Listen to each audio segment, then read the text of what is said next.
¿Qué tal, chicos? Muy buenos días. Espero que se encuentren bien. Por favor, me confirman por el chat si me pueden escuchar con claridad. ¿Qué tal, Omar? Buenos días. Buenos días. ¿Los demás me escuchan, por favor, con claridad? ¿Me confirman? Gracias, Adrián. Buen día. Buenos días, Sofía. Buen día, Johan. Buen día. ¿Qué tal, Renzo? ¿Cómo estás? Buenos días. Buenos días a cada uno de ustedes, chicos. Bien. Encontramos una vez más para poder abordar un tema química. Ya estamos en la semana 7, casi a la mitad de la carrera. ¿Ya?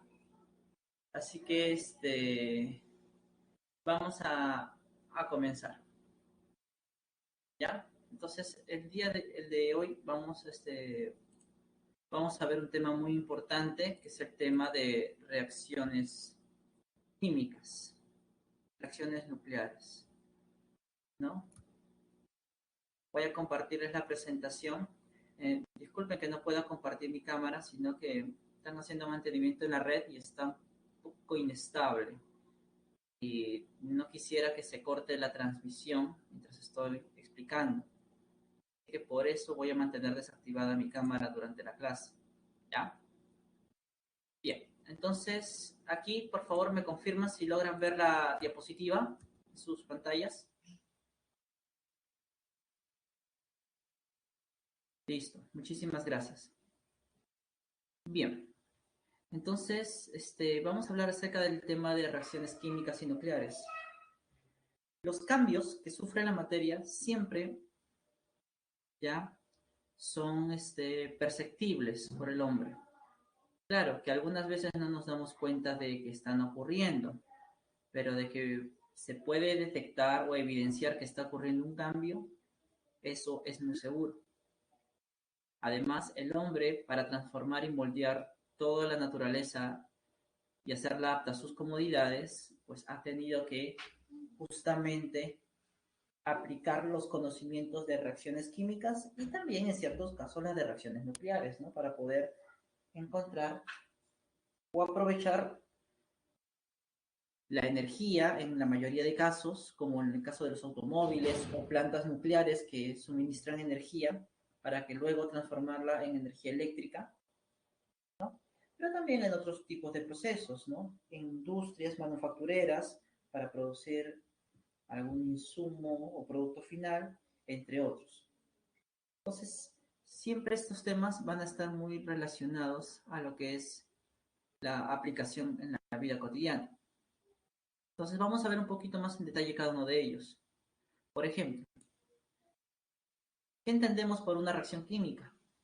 Bueno, podemos decir que una reacción química es un proceso de cambio, es un proceso de transformación, donde, como ustedes pueden ver en la animación que aparece en su pantalla, unas sustancias iniciales llamadas reactivos o reactantes, mejor dicho, se transforman en otras diferentes llamadas productos, ¿no? Justamente ahí estamos viendo una reacción química animada, ¿no? Entonces, esa sería nuestra definición de reacción química.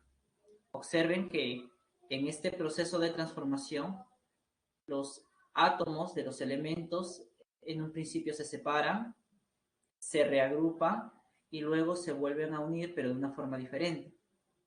¿Ya? En esos procesos de reordenamiento, de separación y agrupación, hay cambios de energía muy importantes. Ya veremos un poquito más adelante acerca de ello. Además, ustedes pueden observar que aquí los átomos de los elementos siguen siendo los mismos que hay al inicio y que hay al final. No se transforman en otros elementos diferentes. Eso es muy importante para recordar, que gracias a ello, ¿no? Uno puede verificar de una forma teórica, por decirlo así, una ley muy importante que se cumple en lo que es este tema de reacciones químicas, que es la famosa ley de conservación de las masas, propuesta por Lavoisier. Este señor nos dice que en toda reacción química, la masa de las sustancias iniciales y finales debe ser siempre la misma, ¿no? Entonces, justamente, como los átomos son los mismos, pues obviamente están en la misma cantidad, entonces la masa siempre va a ser la misma, ¿no? Eso es lo que se puede comprobar también.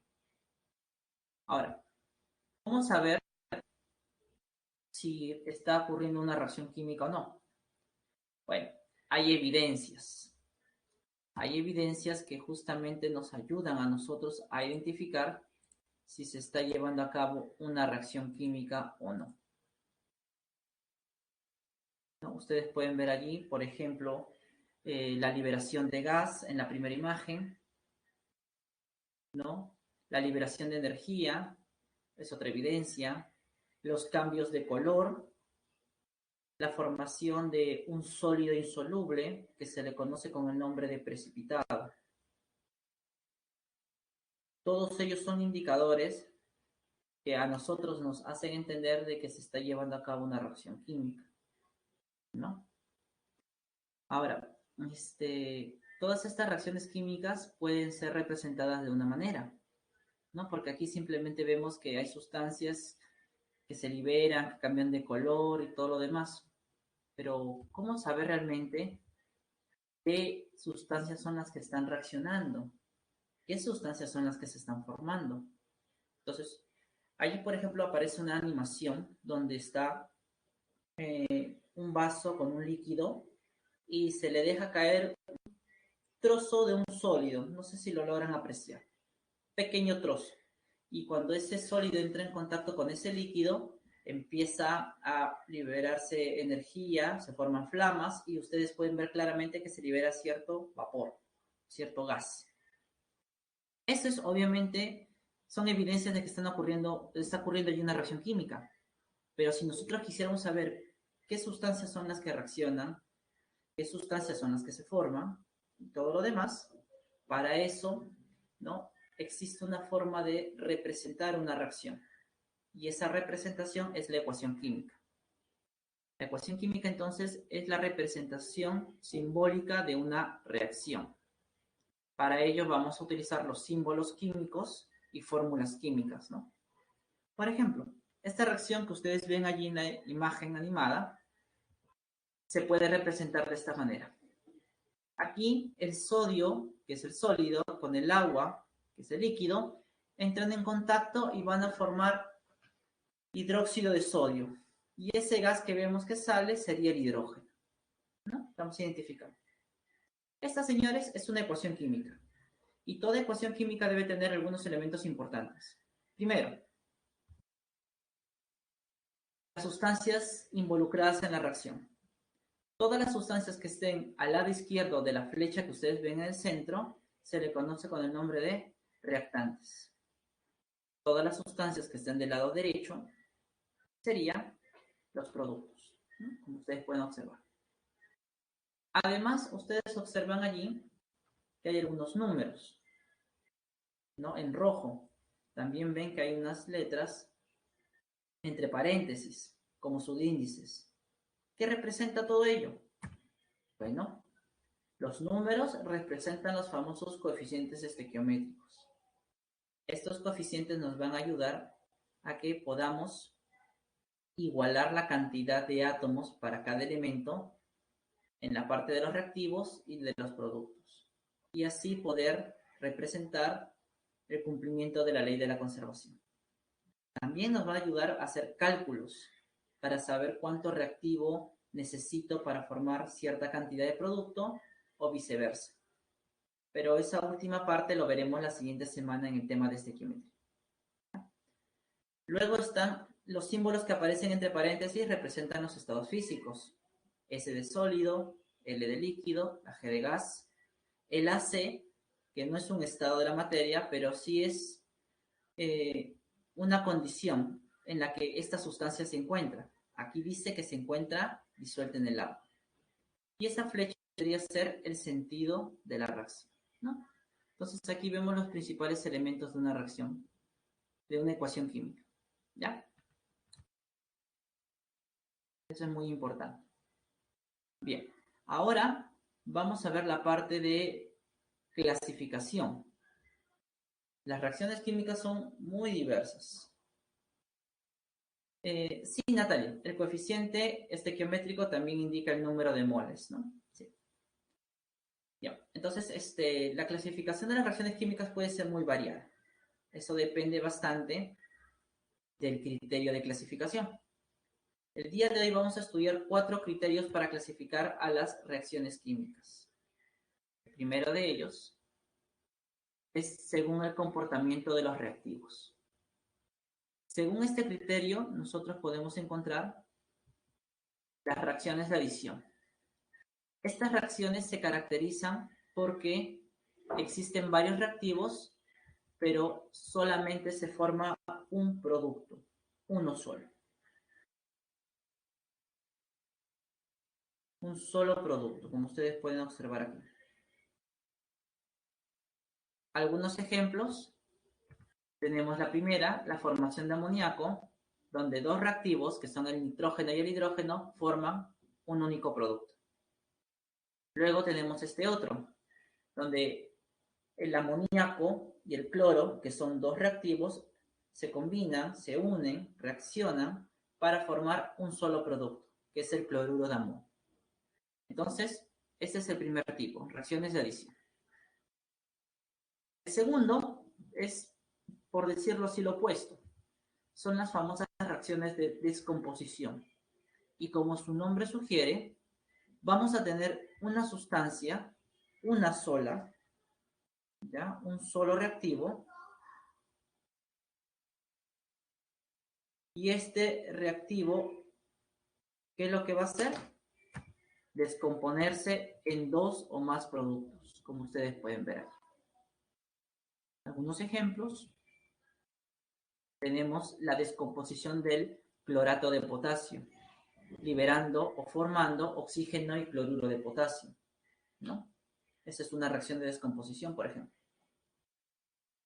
Otra, tenemos la descomposición del agua con la ayuda de corriente eléctrica. En ese proceso, lo que se está formando es el hidrógeno y el oxígeno gaseoso, ¿no? Respectivamente. Entonces, este es el segundo tipo de reacciones, la reacción de descomposición. ¿Ya? El tercer tipo, según este criterio, son las reacciones de sustitución o desplazamiento simple. Llamadas así porque un elemento va a sustituir a otro dentro de un compuesto. Por ejemplo, fíjense aquí. Acá yo tengo un compuesto.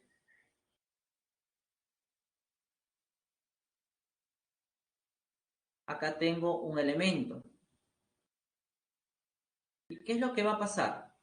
Este elemento C va a desplazar a otro que se encuentra dentro del compuesto. Tal como ustedes ven, C desplaza al elemento B. ¿Y qué pasa con B? Queda libre, queda solo.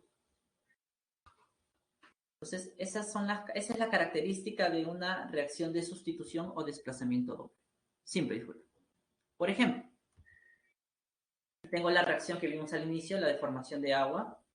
Aquí claramente podemos observar que el sodio ha desplazado a un hidrógeno y este hidrógeno ha quedado libre.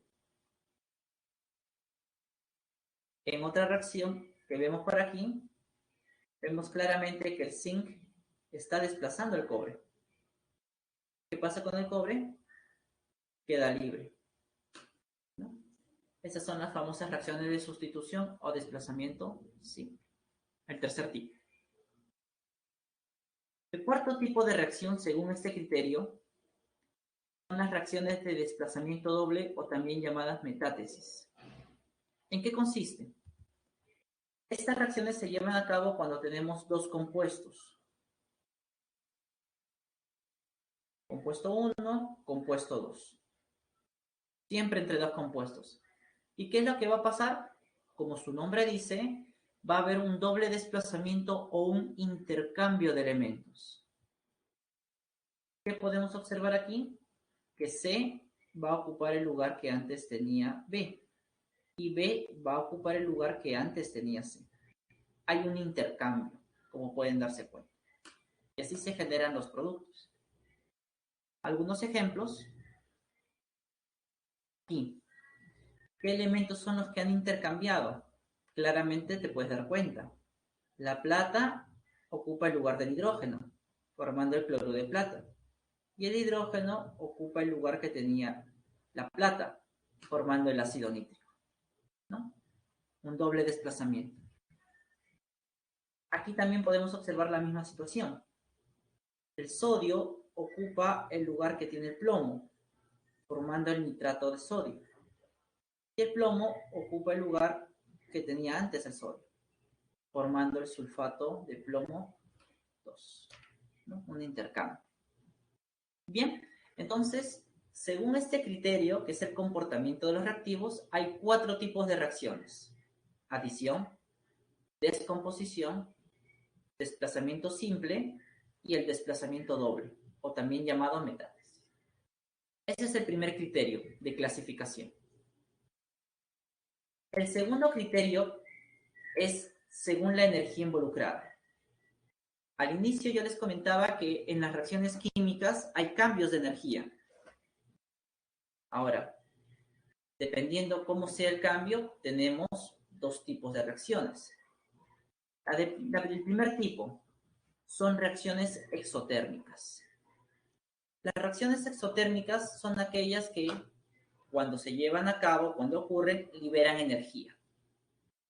Por ejemplo, en la animación que tú tienes al costado, te estás dando cuenta que este señor, al momento de colocar ese sólido dentro del tubo, se está liberando gran cantidad de energía en forma de luz, y si estuviéramos ahí en forma presencial, también podríamos sentir que es en forma de calor.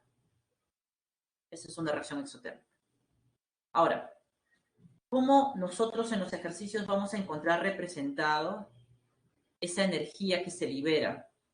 Bueno, como ves en este primer ejemplo, en la combustión del metano, pueden darte directamente la palabra calor. Como está esto en el lado de los productos, significa que se está liberando energía. También puede aparecer por medio del símbolo Q. Este símbolo Q también representa energía, por si acaso. ¿Ya? Otra manera de encontrar en los ejercicios es que te den un valor numérico que corresponde a la energía. Y como esta energía está del lado de los productos, significa que se está liberando. ¿Ya? Significa que se está liberando, ¿no? Se libera energía.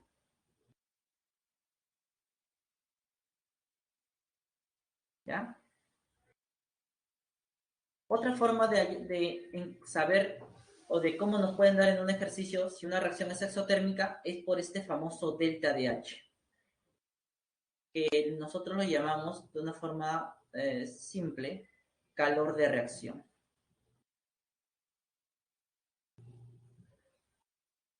Este calor de reacción va a tener siempre un signo asociado, un signo positivo o un signo negativo.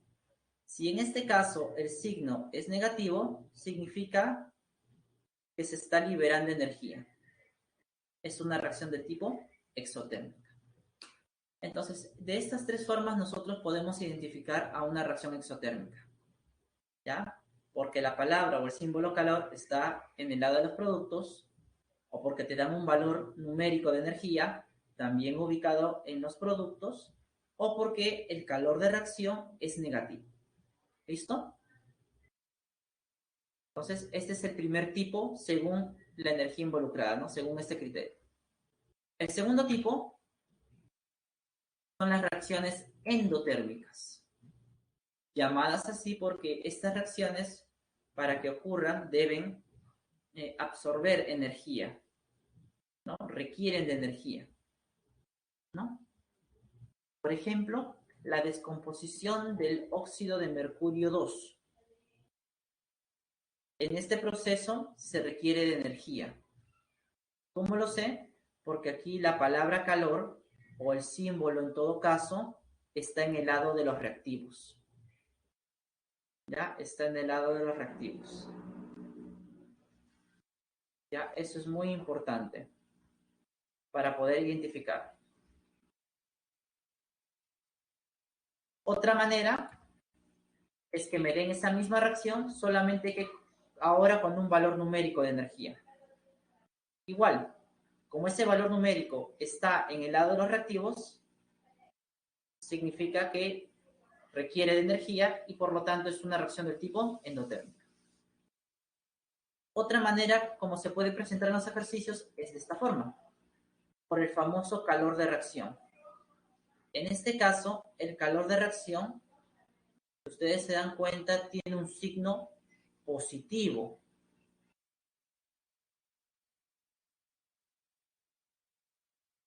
Ese signo positivo está indicando justamente que se requiere de energía. Está indicando que es una reacción del tipo endotérmica.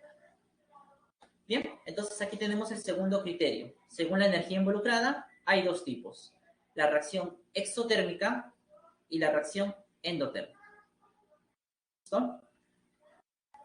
El tercer criterio es según el sentido de la reacción. El sentido de la reacción, si ustedes recuerdan cuando vimos la ecuación química, es la flecha. Está representado por esa flecha. Entonces, esa flecha nos va a determinar dos tipos de reacciones. Si la flecha va en una dirección determinada, eso indica que la reacción es irreversible. ¿Qué quiere decir eso? Que la reacción se da de reactivos a productos y allí termina. No hay posibilidad de que el producto vuelva a formar los reactivos.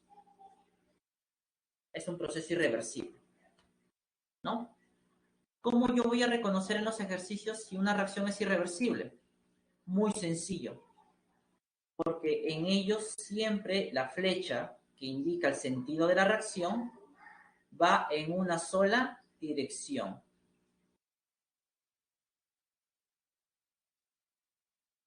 ¿Ven? En una sola dirección. Eso es muy importante. El otro tipo son las reacciones reversibles. Estas reacciones reversibles son aquellas que el reactivo se transforma en producto, pero a la vez el producto que se ha formado vuelve a reaccionar entre sí, formando una vez más los reactivos. Quiere decir que la reacción química se lleva a cabo en ambas direcciones, de reactivo a producto y viceversa. Y como puedes ver por allí, ya te habrás dado cuenta que para reconocer una reacción del tipo reversible, ¿ya? Solo necesitas observar las flechas. Si aparece una doble flecha, significa que la reacción va en ambas direcciones. Entonces, eso está indicando que la reacción representada es reversible. Bien, entonces este es el tercer criterio de clasificación, según el sentido de la reacción. Aquí encontramos dos tipos, reversible e irreversible. El cuarto y último criterio de clasificación que vamos a ver es según el cambio del número de oxidación. En la clase anterior habíamos visto en nomenclatura cómo asignar los números de oxidación. Habíamos revisado algunas reglas. Aparte que también habíamos puesto un cuadro donde se colocaban los números de oxidación de algunos elementos, ¿no? Cuando forman compuestos. Bien, eso es importante recordar porque lo vamos a utilizar en esta clase. Según el cambio del número de oxidación, yo tengo dos tipos de reacciones. La primera es una reacción no redox. ¿Por qué se le llama así?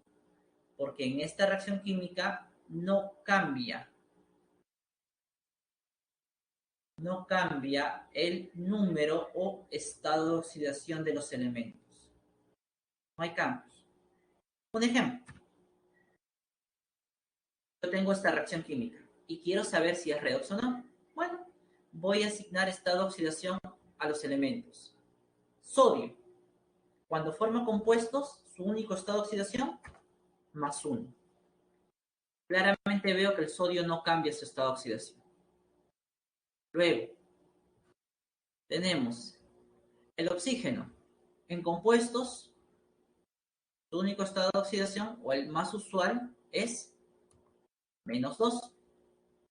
Entonces veo que en ambos lados el oxígeno tiene esa carga, ese mismo estado de oxidación. No hay cambio. Hidrógeno, unidos a no metales o en la mayoría de compuestos, trabaja con +1. Y los 3 hidrógenos que aparecen en la reacción, los 3 tienen esa carga, +1.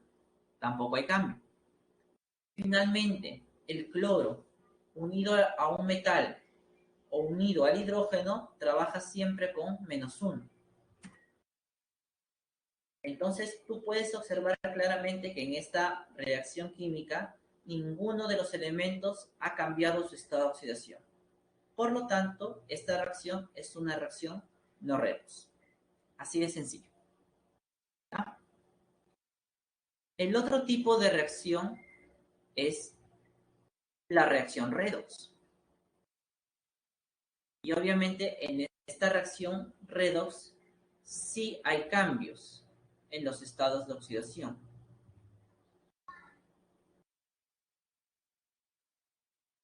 Sí hay cambio en los estados de oxidación. Puede ser en todos los elementos o solo en algunos. Lo importante es que hay cambios. Veamos un ejemplo. En esa reacción, si ustedes recuerdan, las sustancias elementales como el nitrógeno tienen un estado de oxidación de 0. Pero cuando el nitrógeno está unido a un no metal, como el hidrógeno en este caso, tiene un estado de oxidación de -3.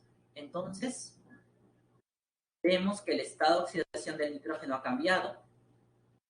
Al inicio tiene 0 y luego tiene -3. Para el hidrógeno hacemos el mismo análisis. Hidrógeno como sustancia elemental, su estado de oxidación es 0. Pero cuando está unido a un no metal, su estado de oxidación es 1. También ha cambiado su estado de oxidación. Por lo tanto, esta reacción química es una reacción del tipo redox. Así de sencillo. Un ejemplo más. Tengo esa reacción. Y la misma historia habla. El zinc. Su estado de oxidación, al ser un elemento libre, es 0. Pero cuando forma compuestos es +2. Entonces, el zinc ha cambiado su estado de oxidación. El hidrógeno en compuestos, +1. Pero cuando está en forma de elemento es 0. También observo que el hidrógeno ha cambiado su estado de oxidación. El cloro, unido a un metal o al hidrógeno, su estado de oxidación es el mismo, -1. Entonces, como aquí algunos elementos han cambiado su estado de oxidación, esta reacción química también es del tipo redox. Entonces, muy importante eso, chicos, ¿ya? Muy importante. Aquí tenemos una reacción más del tipo. Entonces, según este cuarto criterio, solamente existen 2 tipos de reacciones, redox y no redox. ¿Bien? A ver, vamos a revisar este primer ejercicio. Según los 4 criterios que hemos visto hace un momento, quiero que clasifiques a esta reacción, según lo que hemos estado hablando. ¿Cuáles serían tus respuestas? A ver, en el chat espero tus respuestas. ¿Cuáles serían?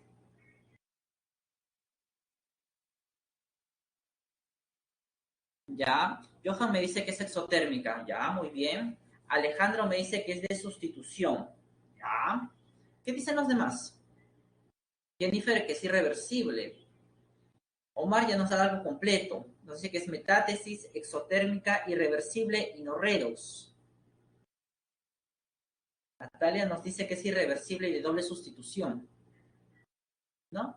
Bueno, lo único que nos quedaría es ver cuál es la respuesta correcta. A ver si latina.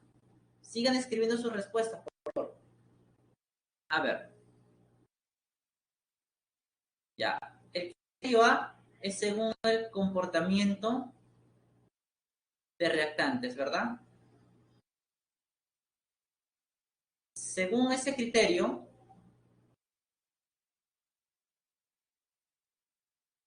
Existen 4 tipos. Adición, que no es. Descomposición, que tampoco es. Sustitución simple, que en este caso no es. Y la de desplazamiento doble o metátesis, que sería la correcta.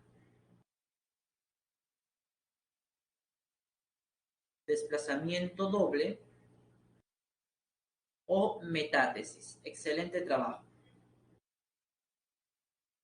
Claro, me doy cuenta porque la plata ha desplazado al hidrógeno y el hidrógeno ha ocupado el lugar de la plata. Entonces hay un intercambio, como ustedes pueden observar. Muy bien, según el siguiente criterio, ¿cuál sería? El otro criterio es según la energía involucrada. Entonces, según la energía involucrada, teníamos la exotérmica y la endotérmica. Como en este caso el calor se encuentra en el lado de los productos, tengo aquí una reacción exotérmica. Libera energía. El tercer criterio es según el sentido de la reacción. Y también aquí tenemos 2 tipos, la reversible y la irreversible. ¿Cómo me doy cuenta? Por la flecha. En este caso, como va en una sola dirección, es una reacción del tipo irreversible. Y el cuarto criterio es según el cambio de estado de oxidación. El cambio del estado o número de oxidación. Aquí, si asignamos estado de oxidación, la plata en los compuestos trabaja con +1. No cambia. El cloro unido al hidrógeno o a un metal con -1. Cambia. El hidrógeno en compuestos +1. No cambia. El oxígeno por lo general -2. No cambia. Y el nitrógeno trabaja con +5 en ambos lados. Quiere decir que tampoco cambia. Como ningún elemento cambia su estado de oxidación, tengo una reacción del tipo no redox. Entonces, esa sería la solución. ¿Qué tal? Un ejercicio bastante sencillo, ¿verdad? Solamente hay que ir recordando, chicos, los criterios de clasificación, nada más, ¿no? Y cómo identificarlos. ¿Hasta aquí alguna pregunta, chicos, al respecto?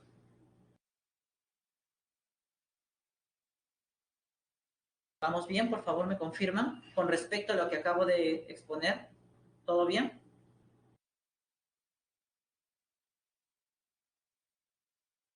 Ya, gracias, Xiomara. ¿Sí? ¿Qué dicen los demás? Vamos, claro. Qué bueno. Gracias, Natalia. Listo. Ahora, vamos a avanzar un poquito más. ¿Ya? En toda reacción redox, ojo, en toda reacción redox, siempre vamos a identificar, como ya hemos visto, que los estados de oxidación de algunos elementos cambian. En esta, por ejemplo, el hidrógeno cambia su estado de oxidación de +1 a 0, el aluminio también de 0 a +3, y bueno, el cloro permanece igual, ¿no? Pero si tú eres observador, te habrás dado cuenta de lo siguiente. El aluminio, si bien es cierto, ha cambiado su estado de oxidación, pero al hacerlo de 0 a +3, significa que el estado de oxidación aumentó. En cambio, del hidrógeno, que estaba con +1, ha pasado a 0. ¿Qué quiere decir? Que el estado de oxidación disminuyó. Este comportamiento siempre las vamos a ver en una reacción redox. Algunos elementos aumentan su estado de oxidación y otros lo disminuyen. Cuando nosotros identifiquemos que un elemento aumenta su estado de oxidación, significa que este elemento se está oxidando, ¿no? Significa que se está oxidando. como ustedes pueden ver allí. ¿Y por qué se oxida? Porque en este proceso de aumentar el estado de oxidación significa que ha perdido electrones. En cambio, van a haber elementos que disminuyen su estado de oxidación, como el hidrógeno. En ese proceso estamos hablando de una reducción. ¿Y por qué ocurre eso? Porque esa especie química está ganando electrones. Entonces, siempre que nosotros encontremos que un elemento aumenta su estado de oxidación, estamos hablando de una oxidación. Por otro lado, si vemos que un elemento, como en este caso el hidrógeno, disminuye su estado de oxidación, estaremos hablando de una reducción. Y recuerden que la reducción tiene que ver con la ganancia de electrones, como aquí dice, y la oxidación con la pérdida de electrones. ¿No? Con la pérdida de electrones. Por ejemplo, ¿cuántos electrones ha perdido aquí mi aluminio? ¿Cómo yo voy a saberlo? Muy sencillo. Por los estados de oxidación. Al inicio estaba en 0 y ahora está en 3. ¿Cuántas unidades de diferencia hay? 3, ¿verdad? Entonces, ha perdido 3 electrones. ¿Listo? En el caso de la reducción, sabemos que en la reducción se ganan electrones. El hidrógeno aquí, ¿cuántos electrones ha ganado? Uno podría decir, profe, de 1 a 0 ha ganado un solo electrón. Claro, pero hay que tener cuidado con lo siguiente. Si tú te das cuenta, la cantidad de hidrógenos que hay al inicio y al final no es la misma. Entonces, ¿qué hago primero? Igual. Ahora sí, en ambos lados hay la misma cantidad de hidrógenos. Ahora sí, de 1 a 0 gana un electrón por cada hidrógeno. Pero ¿cuántos hidrógenos se ven involucrados? Al inicio 2 hidrógenos y al final 2. Entonces, en total, está ganando 2 electrones. ¿Listo? 2 electrones, como tú puedes observar allí. Entonces, es muy importante que ustedes sepan identificar por el cambio de los estados de oxidación cuántos electrones se pierden o se ganan. Y justamente aquí vemos los dos posibles tipos. ¿Ya? Entonces, esto es muy importante recordarlo, ¿ya, chicos? Avancemos un poquito más. Seguimos con la misma reacción. Ya sabemos que el aluminio se oxida y que el hidrógeno se reduce, ¿no? Ahora, como el hidrógeno se reduce, sufre el proceso de reducción, a esta sustancia que sufre el proceso de reducción se le suele conocer con un nombre. Se le suele conocer con el nombre del agente oxidante. El agente oxidante es aquella sustancia química que se reduce. Como el elemento que se está reduciendo es el hidrógeno más 1, pero ese hidrógeno más 1 forma parte de un compuesto que es el HCl, entonces mi agente oxidante será todo ese compuesto, el HCl. ¿Ves? Por otro lado, tú sabes bien, por lo que acabamos de ver hace un momento, que el aluminio se está oxidando porque aumenta su estado de oxidación. Entonces, como el aluminio 0 se oxida, esa sustancia se le conoce con el nombre de agente reductor. El agente reductor es la sustancia que se oxida. Y en este caso es mi aluminio 0. Ahora, después de que se oxidan y se reducen esas sustancias, van a formar unas nuevas. Por ejemplo, El aluminio, al oxidarse, pasa de aluminio 0 hasta aluminio más 3. Este aluminio más 3 es el producto de la oxidación. A esa sustancia se le suele llamar forma oxidada. Entonces, el producto de la oxidación es la forma oxidada. De forma similar, ¿no? El hidrógeno más 1, cuando se reduce, forma el hidrógeno con carga 0. Este producto de la reducción es lo que nosotros conocemos con el nombre de forma reducida. Entonces, los agentes siempre van a estar en el lado de los reactivos, mientras que las formas oxidadas siempre van a estar en el lado de los productos. Eso es muy importante que tengan en cuenta. Esas dos diapositivas que acabamos de ver, es muy importante tenerlas en cuenta. A ver, algunas preguntas por aquí. Dice,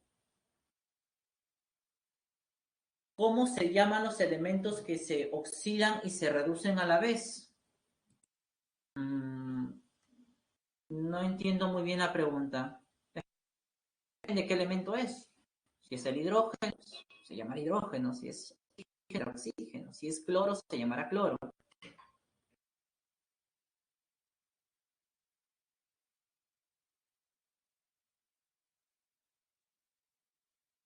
¿No? A ver, por favor, si pueden aclararme eso. Capaz lo que quisiste decir es cómo se llama ese tipo de reacción, donde un reactivo se reduce y se oxida a la vez. Capaz eso es lo que quisiste decir. Eso, si esa es la pregunta, sería una reacción de dismutación o también llamada desproporción. ¿Ya?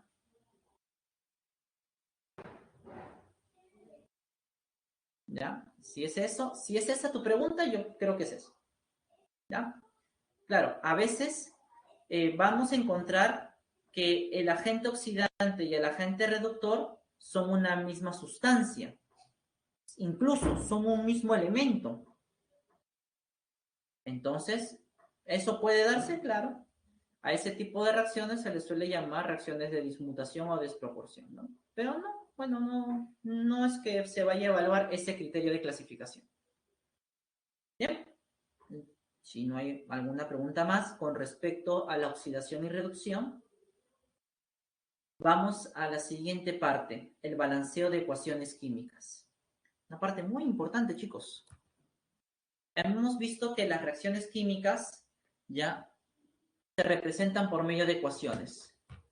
Y para representar en la ecuación el cumplimiento de la ley de la conservación de la masa, es importante que en la ecuación la cantidad de átomos para un elemento al inicio y al final siempre sea la misma. Vamos a revisar algunos de los métodos que se suelen utilizar para poder hacer el balance. El primero es el método del tanteo o simple inspección. ¿En qué consiste este método? Pues como su nombre lo dice, en tantear. Vamos a ir tanteando de tal manera de que igualemos la cantidad de átomos para cada elemento en ambos lados de la ecuación. Para esto se suele seguir algunas recomendaciones. Primero en balancear van a ser los metales. Segundo en balancear los no metales. Tercero en balancear será el hidrógeno. Y cuarto y último en balancear serán los oxígenos. ¿Ya? Veamos un ejemplo. Fíjate. Al inicio, en esta reacción, yo tengo 2 nitrógenos. Al final, solamente tengo 1. Entonces, tengo que buscar un coeficiente que deba poner aquí adelante, para que se iguale la cantidad de nitrógenos. Obviamente, ese coeficiente es el número 2. Ya está. 2 nitrógenos al inicio y 2 al final. Veamos los hidrógenos. Al inicio hay 2. Al final hay 6. 2 por 3 son 6. ¿Qué coeficiente debo colocar que multiplicado por 2 me dé 6? Obviamente, el número 3. Ahí ya se está colocando, ¿no? Y ya tengo mi ecuación química balanceada. Veamos un par de ejemplos más. A ver. En esta, la misma historia. Si aplico los criterios de balanceo que he puesto por aquí, ¿qué vamos a ver? Que al inicio debo empezar a balancear los metales. El calcio es un metal. Al inicio hay 1, al final hay 1. El átomo de calcio está balanceado. Luego voy con los no metales. Por ejemplo, el cloro. Al inicio hay 1, al final hay 2. Como no aparecen en la misma cantidad, tengo que buscar un coeficiente que multiplicado por 1 me dé 2. Y obviamente, el coeficiente es el 2. En tercer lugar, voy a balancear los hidrógenos. Aquí hay 2 hidrógenos, más los 2 de aquí son 4. Aquí solamente hay 2. Para poder igualar la cantidad de hidrógenos, busco el coeficiente. En este caso sería el número 2, como ustedes pueden observar allí, ¿no? Finalmente voy a ver el balance para el oxígeno. Al inicio hay 2 oxígenos. Al final, 2 por 1, 2 oxígenos. Y ya tengo la ecuación balanceada, como pueden observar ahí. Un tercer ejemplo, por si acaso no haya quedado claro. Igual, empiezo balanceando los metales. Como no hay elementos metálicos, paso a los no metales. Al inicio, 2 carbonos. Al final, 1. El coeficiente a colocar, 2. Ya está. Luego sigue el hidrógeno. Al inicio hay 6. Al final hay 2. ¿Qué número le voy a colocar? 3, ¿no? Para igualar. Al inicio hay 2 oxígenos. Aquí tenemos 4 oxígenos, más estos 3 oxígenos, hay 7. ¿Qué número multiplicado por 2 me da 7? Para que se igualen. A ver, pensemos, ¿qué número sería? Seguramente ya viste la clave, ¿no? 7 medios. 7 medios por 2 me da 7. Ya tengo la ecuación balanceada, pero no es recomendable, ya no es recomendable que haya coeficientes fraccionarios.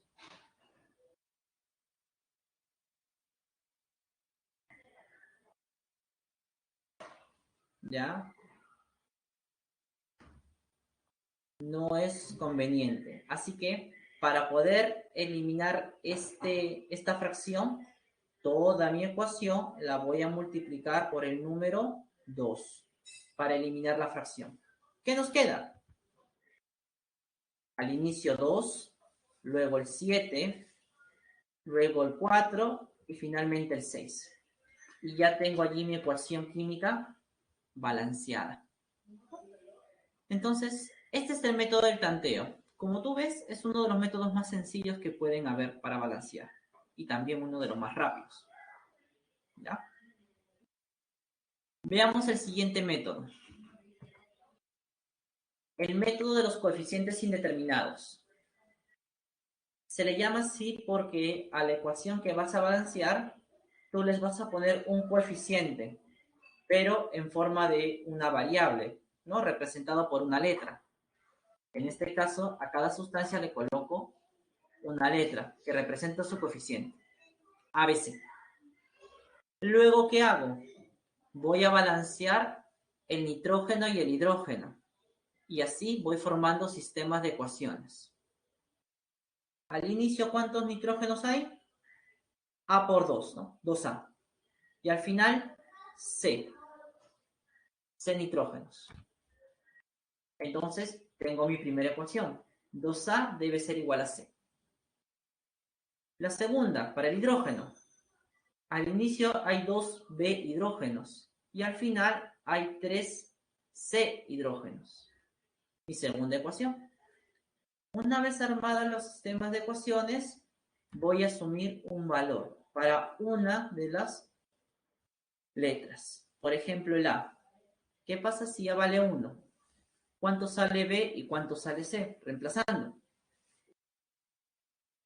Seguramente ya tienen las respuestas. B sería 3 y C debería ser el número 2. Entonces, reemplazo en la ecuación original y verifico si justamente es correcto o no. A es 1, B es 3 y C es 2. 2 nitrógenos al inicio, 2 al final. 6 hidrógenos al inicio, 6 al final. Ecuación química balanceada. En eso consiste el segundo método, ¿no? El famoso método de los coeficientes indeterminados, ¿no? Método sencillo.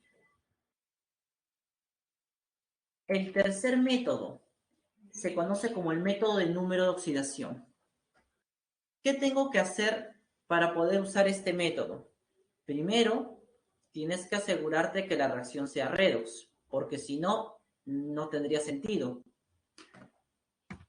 Por ejemplo, yo tengo esa reacción, tal como observas allí. ¿Qué hago? Identifico qué sustancia se oxida y quién se reduce. Para ello tengo que asignar esta oxidación, ¿verdad? Por ejemplo, el cobre y el nitrógeno, en este caso, son los que cambian su estado de oxidación, ¿no? Aquí ya lo tengo de frente, para no demorar mucho. Entonces, claramente veo aquí que el cobre de 0 a más 2 se está oxidando. Mientras que el cobre pasa de más 5 a más 4. Por lo tanto, se está reduciendo, ¿no? Como puedes observar ahí. ¿Qué hago ahora? Voy a sacar aparte los elementos que cambian su estado de oxidación. Por ejemplo, el cobre de 0 a más 2 pierde 2 electrones.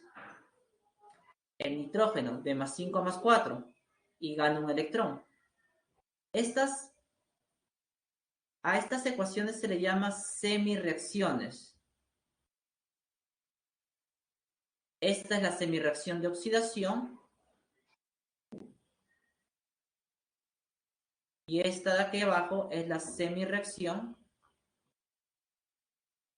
de reducción. Entonces allí tengo mis semirreacciones, como ustedes pueden observar. ¿Qué hago ahora? El número de electrones lo voy a igualar. ¿Cómo? Buscando números que al multiplicar hagan que esos dos números se igualen. Por ejemplo, el número 1 y el número 2. Siempre lo más bajos posibles. Con esto, en la oxidación se pierden 2 electrones y en la reducción se están ganando 2 electrones.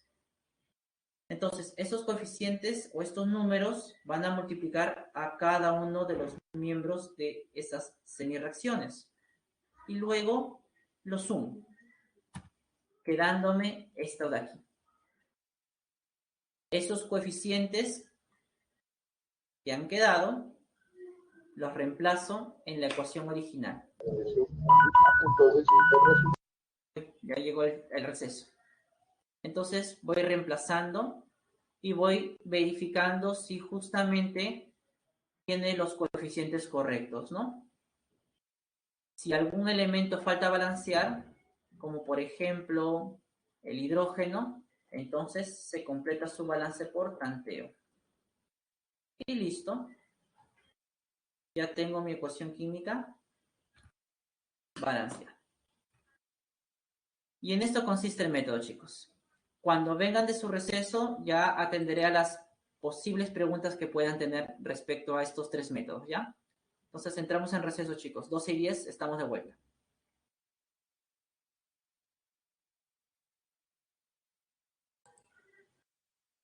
Vamos a continuar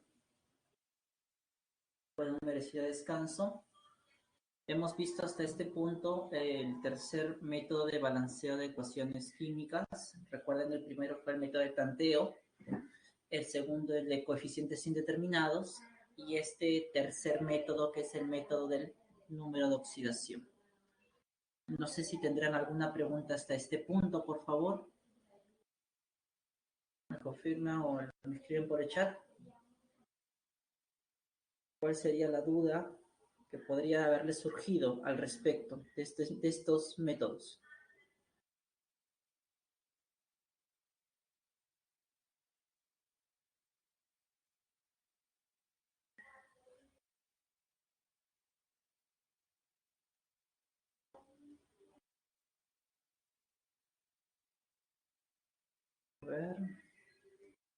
A ver, Natalia nos dice, ¿cuántos electrones se transfieren si así fuera la semireacción del cobre más... si fuera un cobre 2 con estado de oxidación 1 a un átomo de cobre con estado de oxidación 2. Esa es la pregunta, ¿verdad, Natalia? Ya. Bueno, eso es muy similar a lo del hidrógeno, ¿no? Lo voy a escribir acá un costadito, ¿ya? Supongamos, ojo, supongamos. A ver. Ya. Esta es la reacción, ¿no? Supongamos que hubiera sido acá un 2. Solamente supongamos. Entonces cojo el todo con el subíndice, ¿no? Y sería cobre con carga más 1, según me planteas, que pasa a cobre con carga más 2. ¿Correcto? Y la pregunta es, ¿cuántos electrones estaría en este caso perdiendo? Porque está oxidándose, recuerden. Entonces, es muy sencillo. Primero, yo tengo que igualar la cantidad de átomos de cobre. Acá hay 2, aquí solo hay 1. Por lo tanto, le coloco el número 2. Luego, ¿qué debería ser? Desde 1 hasta más 2, ¿cuántos de diferencia hay? Una, ¿verdad? Sería un electrón por cada átomo de cobre. Pero como yo estoy observando, la cantidad de átomos de cobre que participan son 2. Entonces, en total se estarían perdiendo 2 electrones. ¿Listo? Entonces, el número de átomos que se están igualando va a influenciar en la cantidad de electrones, Natalia. Espero que tenga que quedar un poquito más claro ahora sí.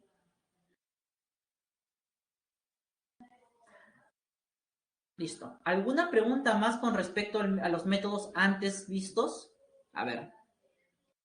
En las semireacciones, solo se saca el elemento que se reduce y se oxida. Sí, Nicolás. Al compuesto no, solo al elemento, Nicolás. ¿Ya? ¿Alguna otra pregunta, chicos, con respecto al método del estado de oxidación, del número de oxidación? Si no, para avanzar con este cuarto método. Creo que no, ¿verdad? Bien. Continuamos entonces con el cuarto método. Como ustedes ven en pantalla, se le conoce con el método del ion electrón en medio ácido. Vamos a ver en qué consiste. ¿Ya? Esto de aquí voy a borrar un ratito porque no me va a servir para lo que vamos a hacer. Bien. En primer lugar, este método del ion electrón en medio ácido obviamente se usa en reacciones que sean del tipo redox y en las cuales haya precisamente un medio ácido, es decir, esté presente algún tipo de ácido, ¿ya? Eso es muy importante. O el problema te indique que hay ácido en esa reacción, ¿ya? Por ejemplo, aquí tenemos la reacción anterior que hemos visto y la vamos a trabajar por el método de los coeficientes, el método de ion-electrón. ¿Qué es lo primero que tengo que hacer? Primero voy a separar los iones que puedan estar presentes en esa sustancia. ¿Ya? Voy a ponerlo por acá.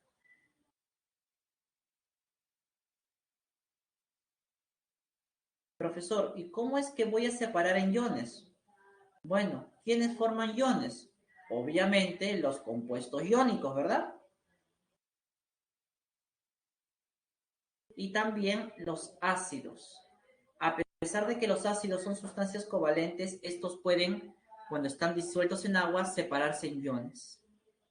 Eso es muy importante. ¿Cómo quedaría? Bueno, el cobre es un elemento, sigue como elemento, no cambia.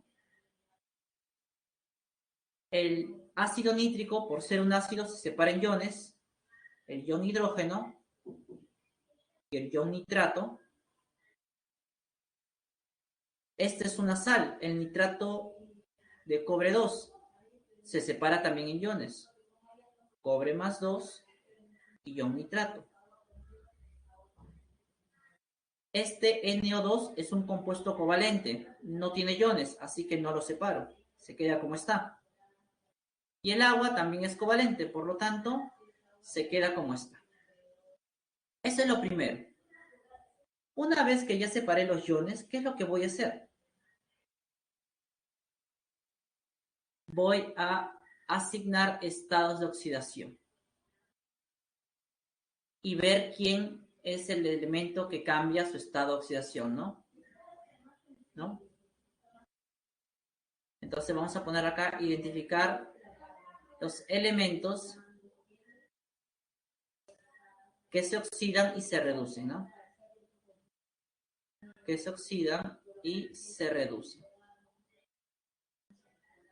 Vamos a ver. Bueno, esta información ya lo teníamos de la ecuación anterior. Ya sabemos que el cobre se oxida y el nitrógeno es el que se reduce, ¿correcto? Muy bien. Ese fue el segundo paso, ¿no? El paso número 2. ¿Qué voy a hacer? El tercer paso. Voy a separar las reacciones. Voy a escribir mis semireacciones de oxidación y de reducción. ¿Ya? Aquí arriba tengo mi semireacción, ¿no? Mi semireacción de oxidación, como ustedes ya saben. Y acá abajo tengo mi semireacción de reducción. Ahora, quiero que observes algo muy importante con respecto a estas semireacciones. En el caso del cobre, que es la oxidación, yo solamente he tomado el elemento y el ion. Pero fíjate en el caso del nitrógeno, ya no tomo al elemento solamente, sino tomo a todo el ion o a toda la sustancia en la que se encuentra. Por ejemplo, el N+5 se encuentra dentro del ion nitrato, pues tomo como referencia a todo el ion, al ion nitrato. El nitrógeno +4 se encuentra dentro de el NO2. Como este no se puede separar en iones, tomo como referencia a toda la sustancia, el NO2. Esa es la gran diferencia con respecto al método anterior. Aquí sí tomo a los iones en los que se encuentran los elementos que cambian los estados de oxidación. ¿Ya? Entonces, una vez hecho eso, identifico cuántos electrones se pierden. De 0 a +2 en la oxidación se pierden 2. En el caso del nitrógeno, de +5 a +4 se gana 1, ¿no? ¿Listo? Luego, ¿qué hago? ¿No? El tercer paso fue las semireacciones, ¿no?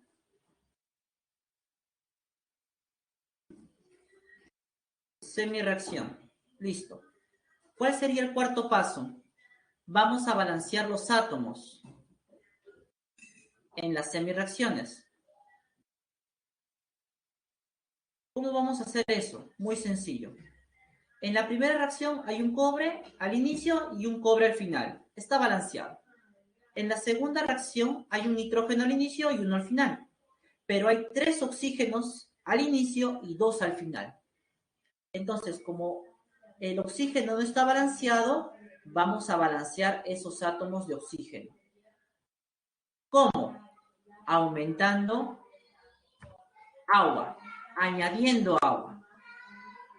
¿Listo? Voy a añadir agua donde me haga falta oxígenos para que justamente yo pueda tener la misma cantidad. En este caso le añado una molécula de agua para que así hayan 3 oxígenos en los productos y 3 oxígenos en los reactivos. Pero también, si te das cuenta, se han aumentado 2 átomos de hidrógeno. Entonces, para balancear esos hidrógenos, al otro lado le añado iones hidrógeno, como puedes observar. Entonces, ese cuarto paso consiste en balancear los oxígenos e hidrógenos. Una vez hecho eso, bueno, busco los números que puedan igualar la cantidad de electrones, 1 y 2, como ya habíamos visto anteriormente, y finalmente sumo y obtengo esa ecuación. Ahora, los coeficientes que yo he obtenido los voy a colocar en la ecuación original, ¿no? Ahí están. Y finalmente ya tengo mi ecuación química balanceada. Entonces, en eso consiste, mis estimados jóvenes, el método de balanceo por el ion electrón en medio ácido. No sé si tendrán alguna duda hasta aquí. Por favor, con respecto a este método, algo que no haya quedado del todo claro.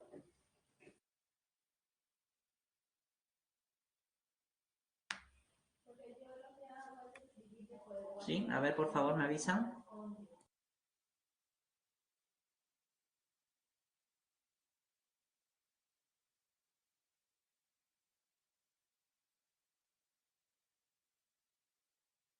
A ver, Nicolás me dice, profesor, ¿todas las reacciones redox pueden salir con un solo método? Claro que sí. Puede salir con el método del número de oxidación, ¿no? El método anterior que vimos. Así es, Natalia, con el otro método. Jennifer me dice si podría repetirlo. Ya, claro, no hay problema, Jennifer.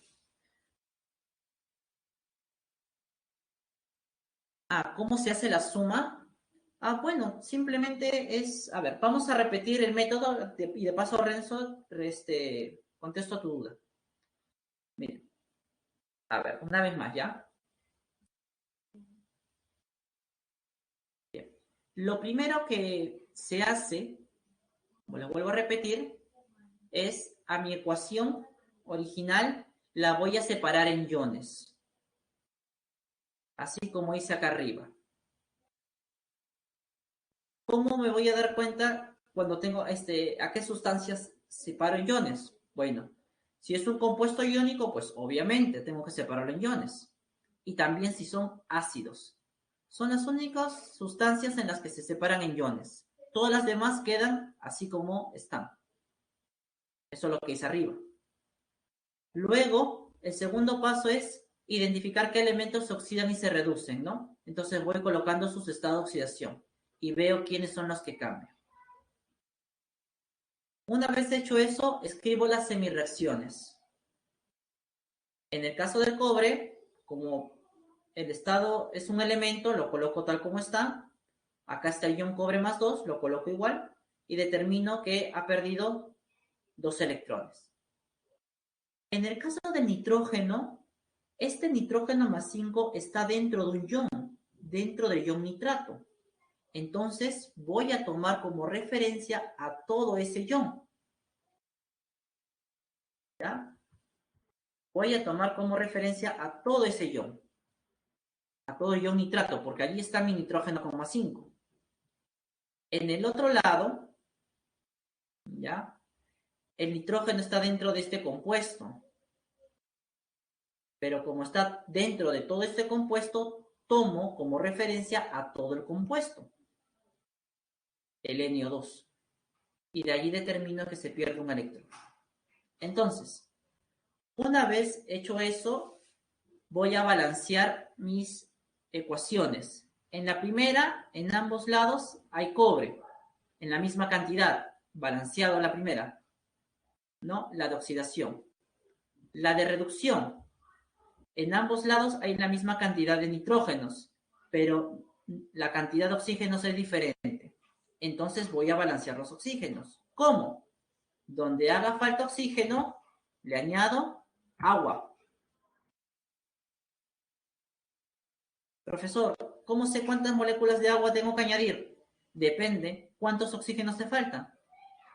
Profe, me falta un oxígeno, añádele uno. Profe, si me faltaran dos, le añades dos. Y si me faltaran tres, le añades tres. Entonces, si tú te das cuenta, la cantidad de nitrógenos y oxígenos ahora en ambos lados están balanceados, pero la cantidad de hidrógenos no. Acá hay dos hidrógenos.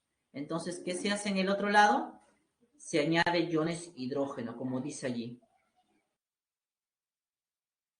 ¿Listo? ¿Cuántos? Los que sean necesarios. Como acá hay dos hidrógenos, le añado dos iones hidrógeno. Luego voy a igualar la cantidad de electrones transferidos, ganados y perdidos, como ven allí. Finalmente, sumo. Ahora, la pregunta es, ¿cómo voy a sumar? Me decía por allí. Simple. Voy a hacerlo acá y luego lo voy a borrar ya para que puedan ver. Fíjense.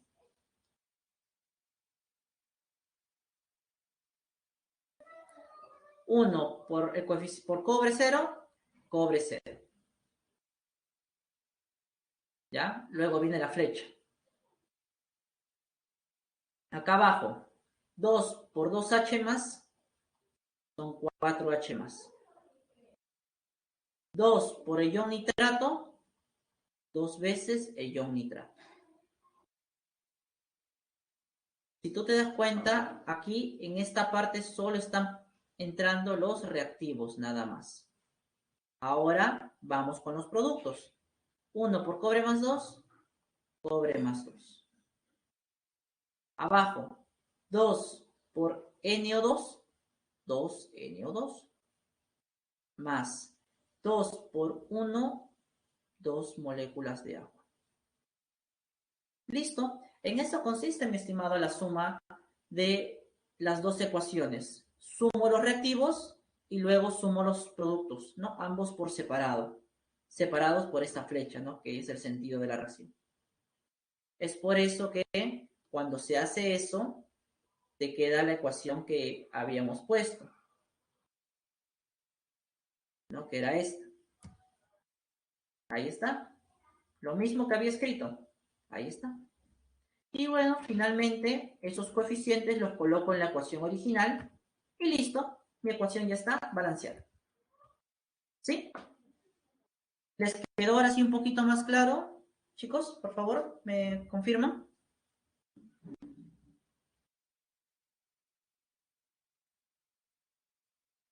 Listo, Renzo, no hay ningún problema. Qué bueno, chicos. Los demás, ¿cómo estamos los demás, chicos? ¿Estamos bien? Sí, vamos bien, ¿no? Ya, listo. Hasta este punto es el tema de reacciones químicas. Acá tenemos un pequeño ejercicio como para practicar. ¿Cuáles serían los coeficientes de esa ecuación al balancear? A ver, tómense un minuto para balancear esa ecuación y escríbame en el chat cuáles serían los coeficientes, solo los coeficientes, en el orden de las sustancias que van apareciendo, ¿no?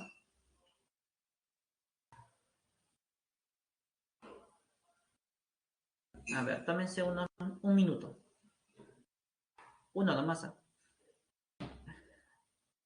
A ver, ¿cómo sería?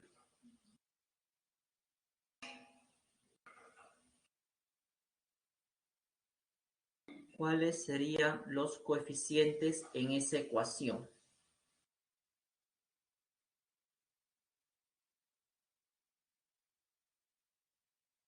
¿Cuáles serían los coeficientes en esa ecuación? A ver, vayan pensando mientras voy escribiendo la ecuación acá abajo.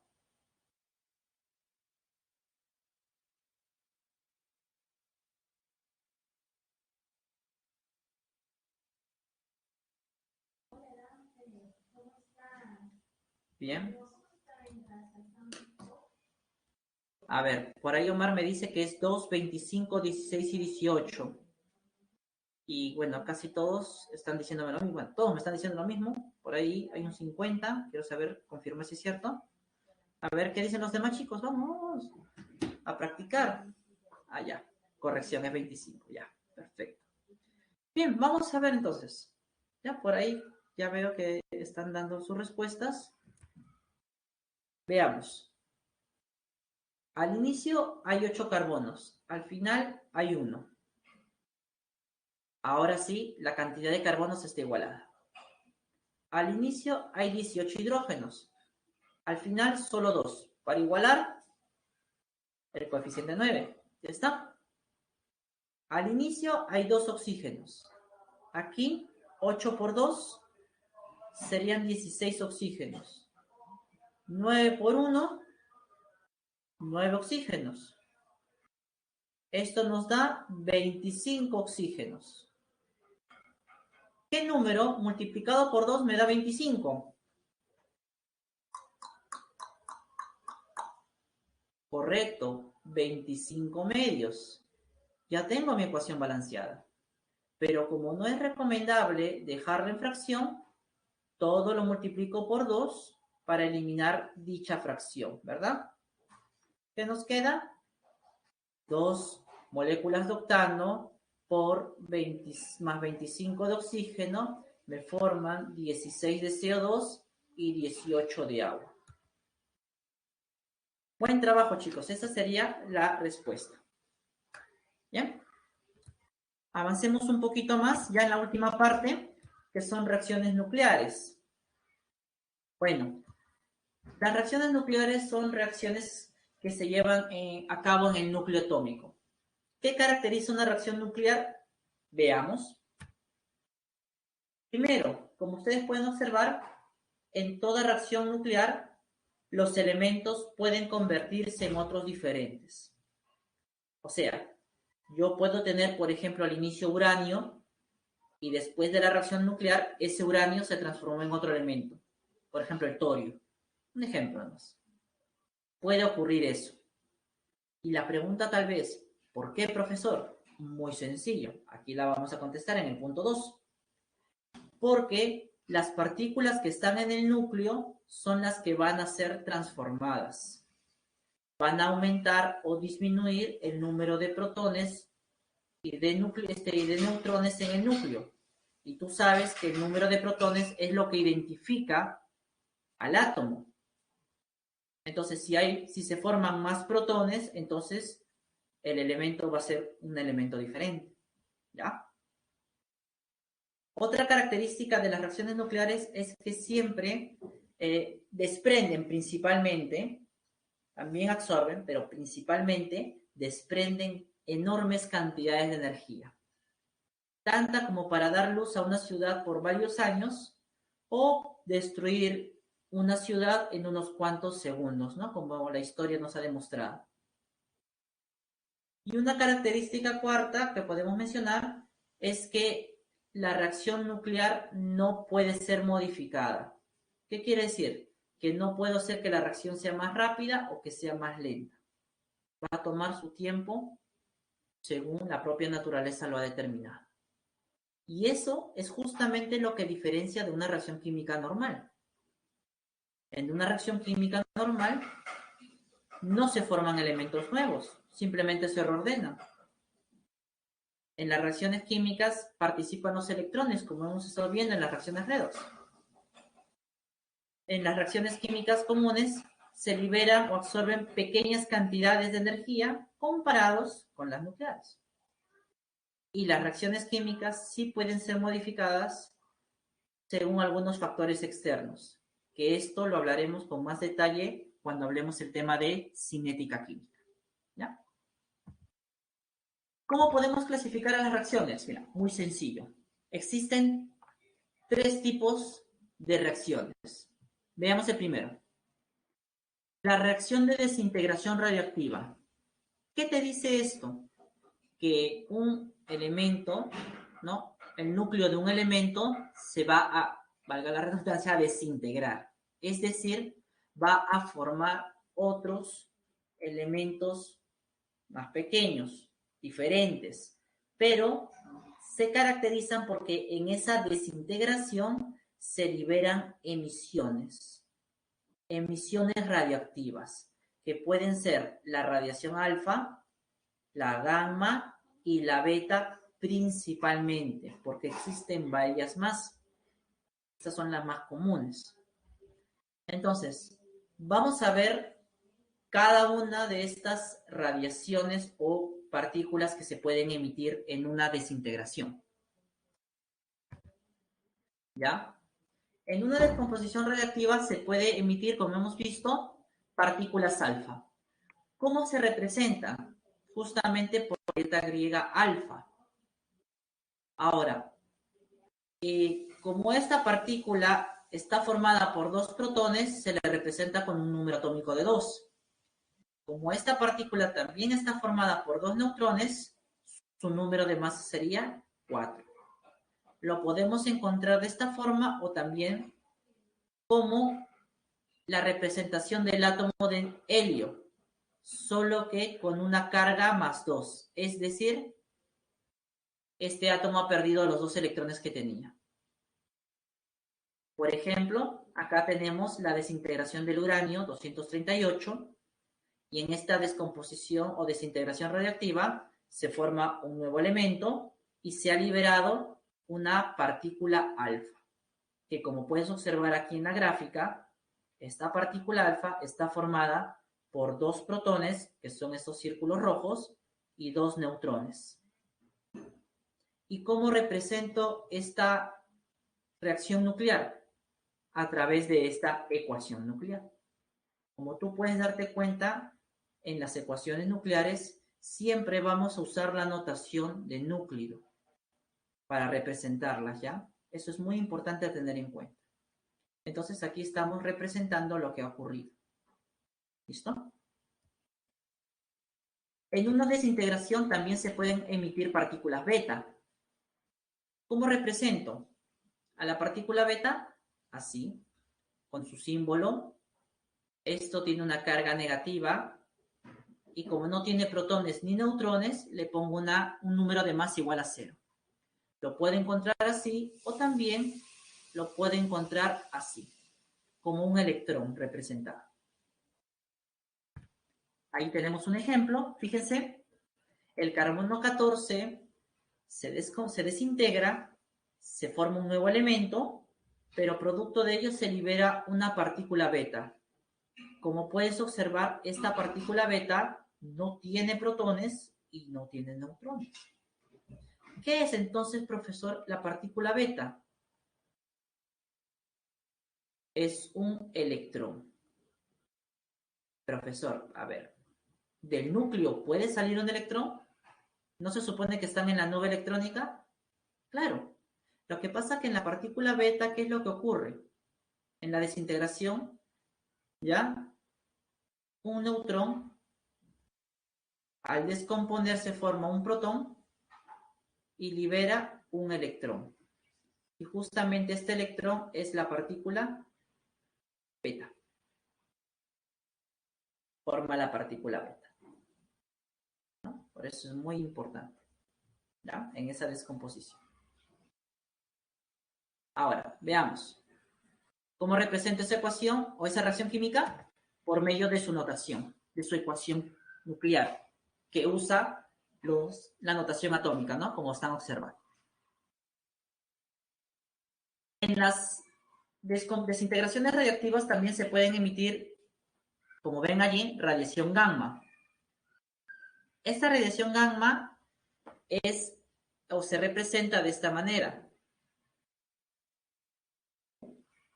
No tiene carga, no está formado por protones ni neutrones y tampoco por electrones. ¿Qué es esto, profesor? Energía. Energía capaz de ionizar a la materia y causar muchos estragos en los seres vivos. Fíjense aquí, acá hay un proceso donde el bario, en un proceso de desintegración, libera energía en forma de gamma, un fotón de energía, y se forma el mismo elemento, solamente que con un poco más de estabilidad. Entonces, no todos los procesos nucleares generan formación de nuevos elementos. Aquí claramente estamos viendo uno. Y este se representa de la manera que aparece allí, ¿no? ¿Bien? Entonces, en los procesos de desintegración se pueden emitir tres partículas, alfa, beta y gamma, como hemos visto, ¿no?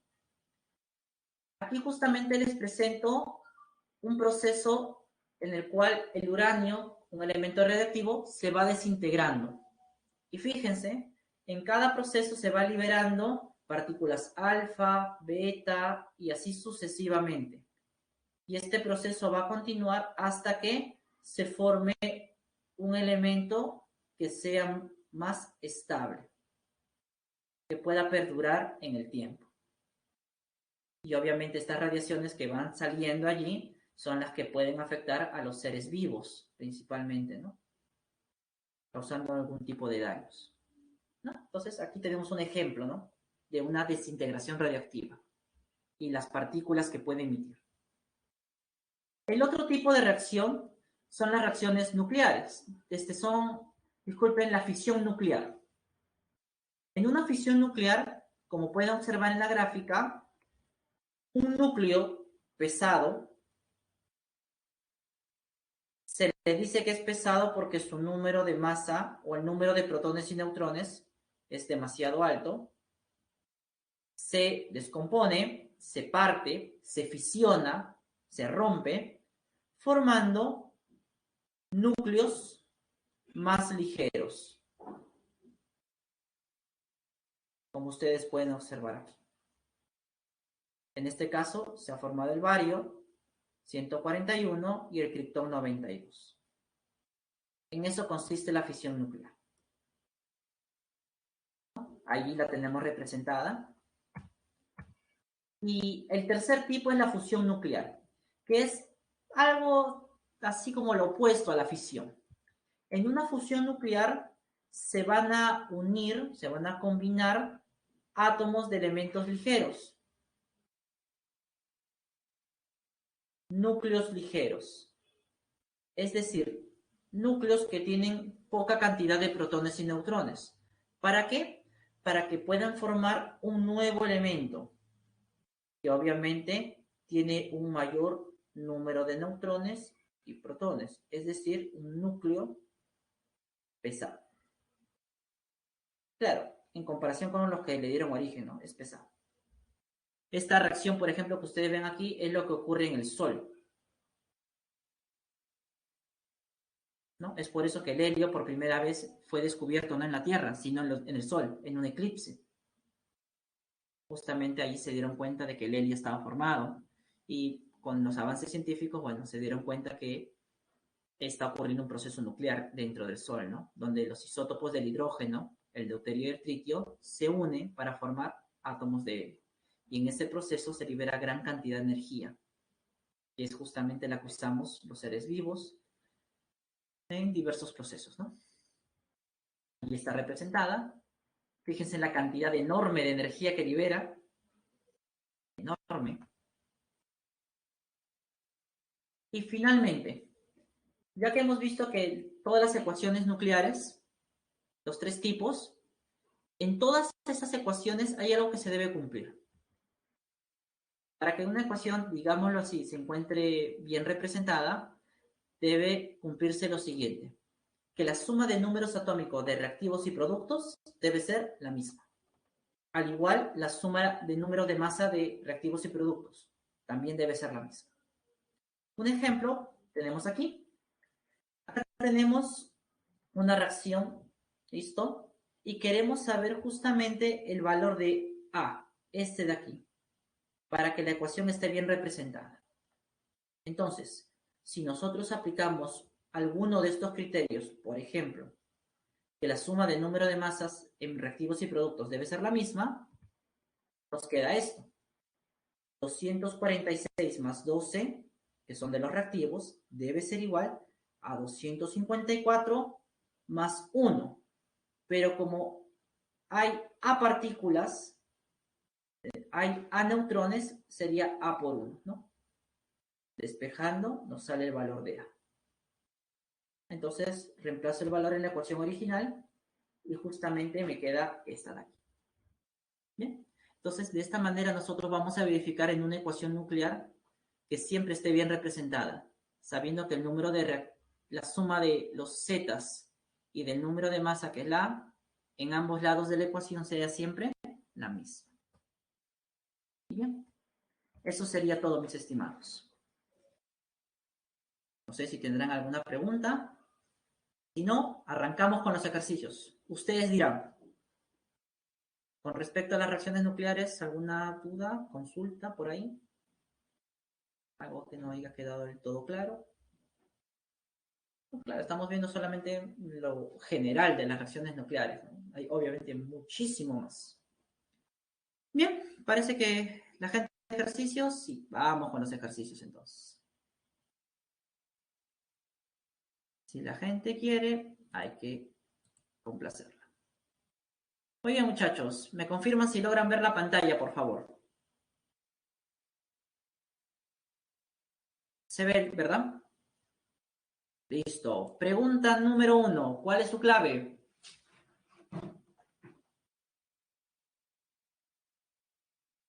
Pregunta número 1. ¿Cuál es la clave? A ver.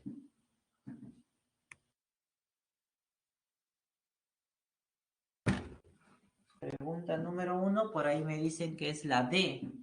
La D de dado. ¿Será cierto? ¿No será? Vamos a verlo ahorita. A ver. Bien. Entonces, en la primera pregunta nos dice lo siguiente. Con respecto a esa reacción, determinar la proposición que sea correcta. Primero, ¿es una reacción de metátesis? Recuerden que una reacción de metátesis es de doble desplazamiento. Pero aquí estamos viendo que el carbono desplaza al hidrógeno. Pero el hidrógeno queda libre. No hay un intercambio. Incorrecto.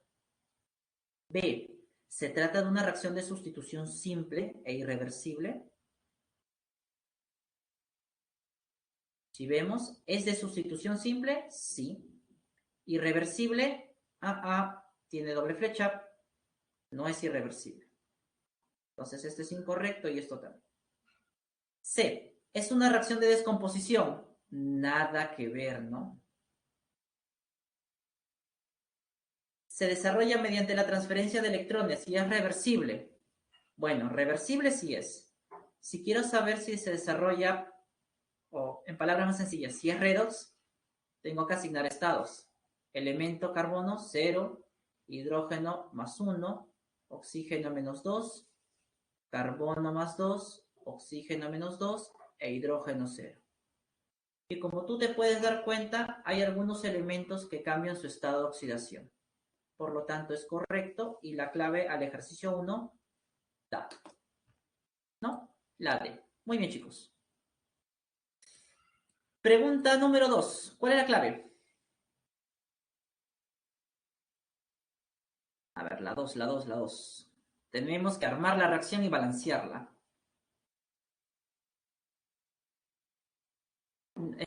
Diana, tendría que decirte el problema, dónde está la palabra calor o el símbolo de calor o el delta de H, porque solamente por la doble flecha no podría saber, ¿ya? En la pregunta 2, ¿cuál es la clave? ¿La B dicen por ahí? A ver, vamos a ver. Dice, luego de balancear la ecuación química, indique la suma de coeficientes. A ver, dice, nos hablan de los cerillos. Dice que cuando este cerillo es frotado sobre una superficie áspera, ¿no? El calor generado por la fricción lo enciende esta sustancia, ¿listo? Produciendo una reacción en presencia de oxígeno, es decir, reacciona con el oxígeno. Y producto de ello nos va a formar el decaóxido de fósforo y además nos va a formar el dióxido de azufre. Esta es la ecuación química que representa la reacción que dice el texto. Hay que balancear. 4 fósforos, 4 fósforos. Acá hay un azufre, aquí hay 3. Para igualarlo, lo multiplico por 3. Acá hay 10 oxígenos, más 6 son 16. Para que se iguale, 8. ¿Cuánto es la suma de coeficientes? 1 más 8 son 9, más 1 son 10 y más 3 son 13. En la 2 la clave, como dijeron, la B. La B. En la 3, chicos, ¿cuál es la clave? Al ojímetro. Esa sí está al ojo, ¿eh? ¿Cómo saber si la primera es de reducción o de oxidación? Anual, dice Johan. Siempre tiene la precisa, ¿no? A ver, ¿qué dicen los demás? ¿Es la A? ¿Es la C? Vamos a ver. Cristal, dicen por ahí. Ciclo, Camila. Camila, ¿quién será Camila, Cristian? Bueno, vamos a ver. Veamos aquí. Para saber si es o no de reducción o de oxidación, tengo que asignar estado de oxidación. A ver, oxígeno es -2 en los compuestos, como ya sabemos. Entonces, para que la suma me dé la carga, que es -1, haciendo mis cálculos, el nitrógeno aquí está trabajando con estado de oxidación 5 y aquí con estado de oxidación 3. Como vemos, pasa de 5 a 3, disminuye. Por lo tanto, acá estamos hablando de una reducción. En el siguiente, la plata, su estado de oxidación, 0. Aquí, la plata en compuesto sabemos que tiene estado de oxidación +1. Pasa de 0 a +1, aumenta. Por lo tanto, se trata de una oxidación. Entonces, en ese orden, la clave debería ser la C. Se reduce y se oxida. Buen trabajo, chicos. Buen trabajo por ahí. 4. ¿Cuál es la clave en la 4? ¿Cuál es lo incorrecto? Dino. Ipsi. Ya, vamos a ver la D, ¿no? Veamos. A ver. Tenemos la reacción del ácido nítrico con el ácido clorhídrico y el oro. Nos piden saber si el ácido nítrico es el agente oxidante. Muy bien. Veamos qué estado de oxidación tiene. El hidrógeno en compuestos, +1. Oxígeno en compuestos, -2. Para que la suma me dé 0, el nitrógeno aquí debe tener estado de oxidación +5. Ya está. Veamos el otro nitrógeno, acá. El oxígeno es -2. Para que la suma de 0, +4. Entonces, de 5 a 4, ¿qué está ocurriendo? Esto es una, obviamente, reducción. Entonces, el nitrógeno +5 es el que se reduce. Como él se reduce, entonces sería el agente oxidante. Primer enunciado correcto. 2. Se transfieren 3 moles de electrones. Entonces, para saber eso, vamos a escribir las semireacciones usando el método del número de oxidación. Para la reducción sería de nitrógeno +5 pasa a nitrógeno +4. Como se está reduciendo, debe ganar electrones. Y la cantidad que gana, como pueden observar allí, es 1. Acá tengo la ecuación de reducción. Luego, veamos o analicemos al oro. Estado de oxidación 0. Aquí, hidrógeno +1, cloro -1.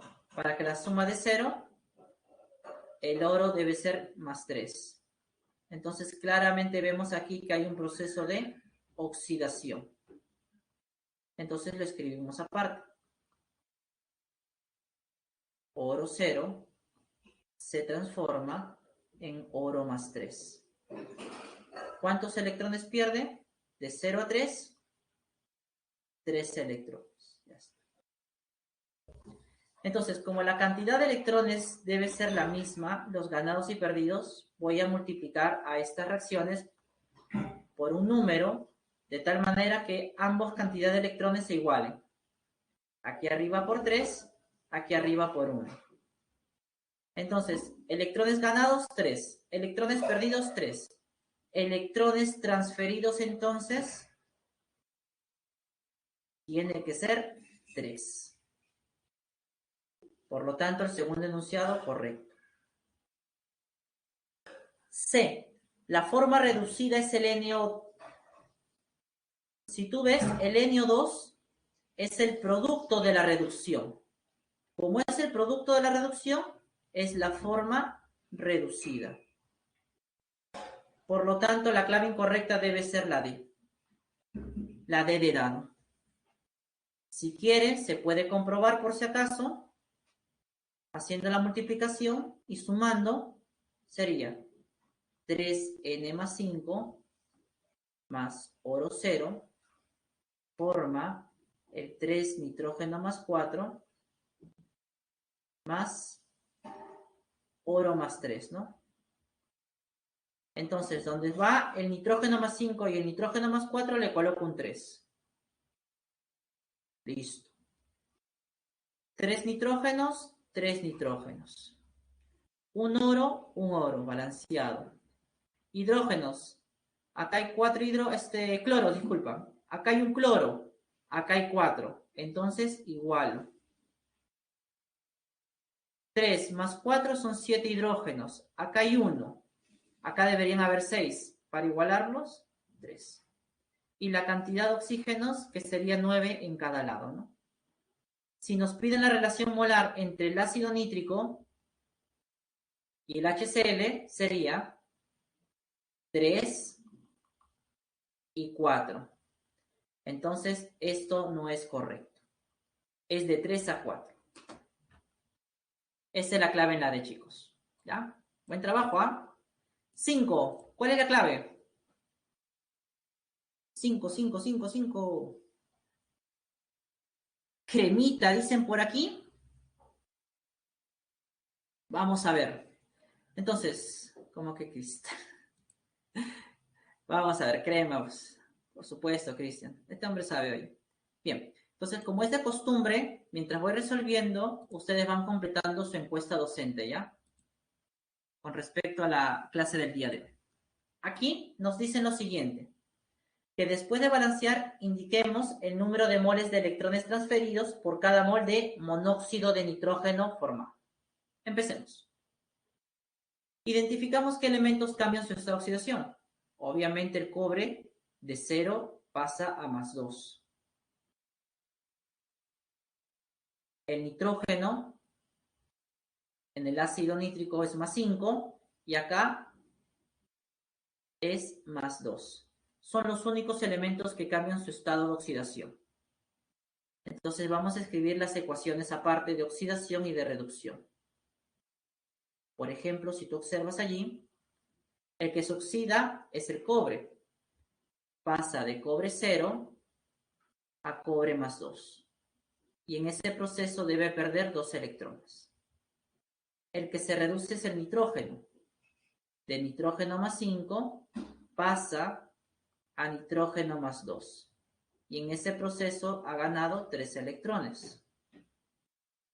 Como la cantidad de electrones debe ser la misma, voy a buscar los números que al multiplicar se iguale la cantidad de electrones.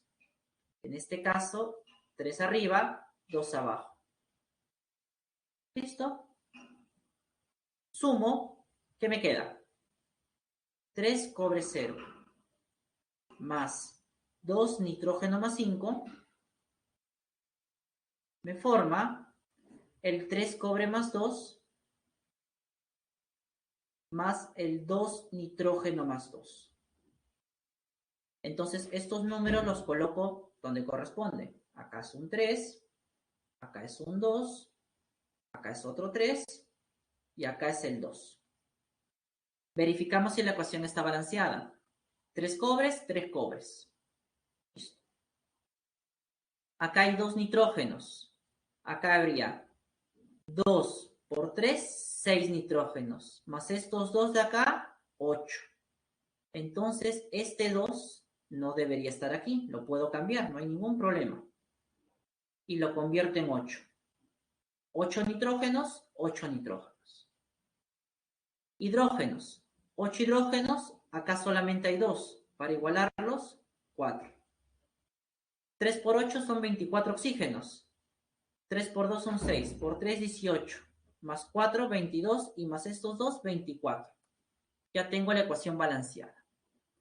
Entonces, los electrones transferidos, si ustedes logran ver aquí, fueron 6. ¿Ya? Las moles de nitrógeno, de monóxido de nitrógeno, o sea, del NO que se han formado, según la ecuación, es 2. La relación entre 6 y 2, 3. Clave en la 5, crema. En la 5, crema. 6. ¿Cuál es la clave en la 6, muchachos? A ver, díganme. ¿Cuál sería la 6? La 6. Kiris. Crema otra vez, muchachos. Se dice crema. Muy bien. Vamos a ver si es cierto. ¿Ya? Claro, pues muchachos, crema. El mejor equipo del Perú, ¿sí o no? A ver. Me dice aquí.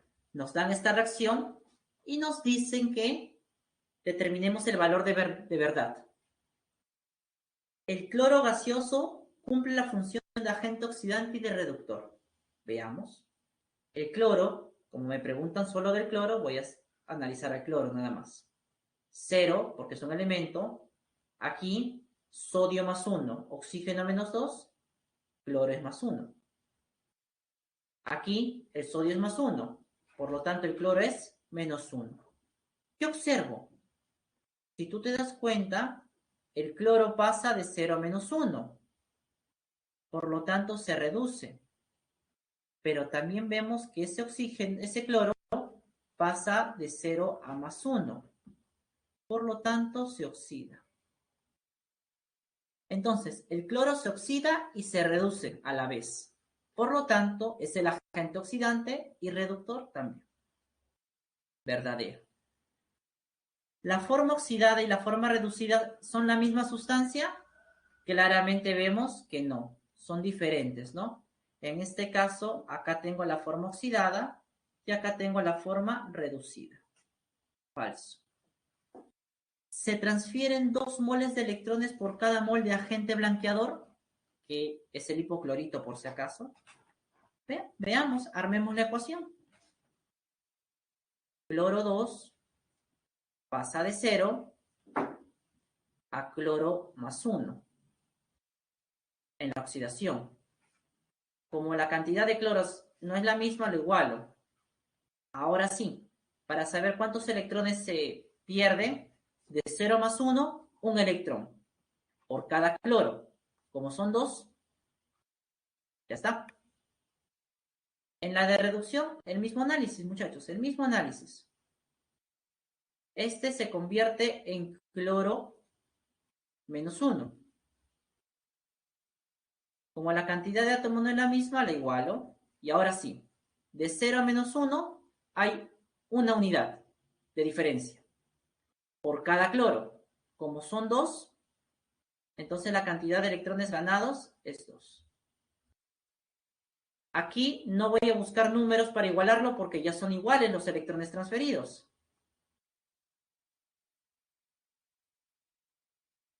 Son 2. Entonces lo único que hago es sumar cloro 2 más cloro 2, 2 cloro 2,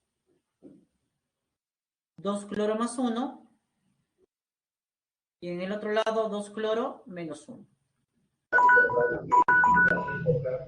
Ya nos dio la hora. Ahorita vamos a acabar. Colocamos los coeficientes donde corresponde y balanceamos. Los cloros, obviamente, balanceados. Acá hay 2 sodios, más 2 son 4. Acá hay 1. acá hay 4 hidrógenos, acá hay 2, ya tengo mi ecuación balanceada. Entonces, por cada mol de blanqueador, ¿cuántos son las moles del blanqueador, del hipoclorito de sodio? Según vemos la ecuación, son 2. Por cada 2 moles de electrones, 2 moles de blanqueador. Falso el tercer enunciado. Y la clave, como bien dijeron, en la 6 debería ser la C. A ver, muchachos, vamos a ver los últimos ejercicios. ¿Ya? Antes de acabar, ¿ya? Esperemos que nuestro tutor Luis nos deje 5 minutos más, por favor. Solo 5 le pido. La A. Vamos a ver si es la A. Nos dicen que esta es la reacción o la semirreacción y dice que está en medio ácido y hay que balancear. Muy bien. Acá hay un plomo. Bueno, primero vamos a sacar cuántos electrones se ganan o se pierden. ¿Ya? Aquí el plomo trabaja con estado de oxidación más 4. Porque oxígeno es menos 2, ¿verdad? Aquí el plomo trabaja con estado de oxidación más 2. Aquí tenemos una reducción. Por lo tanto, se han ganado 2 electrones. Ahora sí balanceamos los átomos. Un plomo, un plomo. Un azufre, un azufre. 6 oxígenos, acá hay 4. Como me falta oxígeno, le añado agua. ¿Cuánto? Lo que necesito. 2. 6 oxígenos en cada lado. Ahora, en el otro le añado los iones hidrógeno, en la cantidad que me hagan falta. 4.